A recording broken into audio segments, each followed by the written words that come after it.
Hello rafiki, nadhani nimekuja mahali hapa kuongea kidogo vitu vichache. Nadhani kuna watu wengi wanajiuliza sana kwani kwenye maisha yao hawafanikiwi. Ngoja nikwambie, kuna wakati kufanikiwa kuna bebwa na kauli zetu. Ndio maana hata Mungu alipokuwa anaumba pale alitumia utamkaji, kwamba alimaanisha vitu vingine vinaumbika kupitia vinywa vyetu sisi hapa. Sasa leo nimekuja kushangaa sana katika dunia yetu tunayoishi. Watu wengi wanapitia maisha magumu, watu wengi wanapitia kwenye maisha fulani ambayo hawakuyataka. Ila saa nyingine shida sio kwamba hawana pesa, shida sio kwamba hawana kazi. Shida ni yale matamshi waliojitamkia.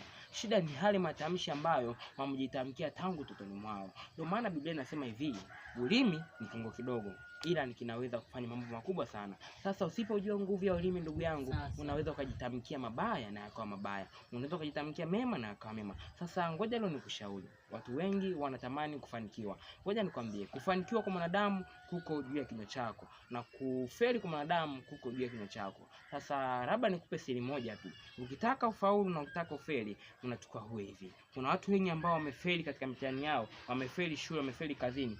Sio kwa sababu walikuwa hawasomi, sio kwa sababu wafanye kazi nzuri, sababu ni yale maneno wanajitamkia. Sasa leo nimekuja kukwambia kitu fulani. Ukitaka ufaulu kwenye maisha yako, anza kujitamkia kwamba unaweza. Na ukitaka kufeli wewe mwenyewe kuamua kufeli, jitamkie kufeli, utaona kama hutofeli. Ila wanadamu wengi sana tunataka sisi tufaulu. Kwa kama unataka kufaulu mwanadamu, anza kujitamkia mwenyewe. Kujitamkia kitu kinatendeka, kujitamkia kitu kinakuwa, kujitamkia kitu kinatokea. Anza kuamini, na ukishatamka amini kwamba itakuwa na kitendo pia kifuate. Nadhani umenielewa wewe dada, wewe kaka, wewe baba. Fanyia kazi yote itakusaidia. Kwa majina yangu mimi naitwa Henry John, ni mtumishi wa Mungu. Mungu akubariki sana. Amen.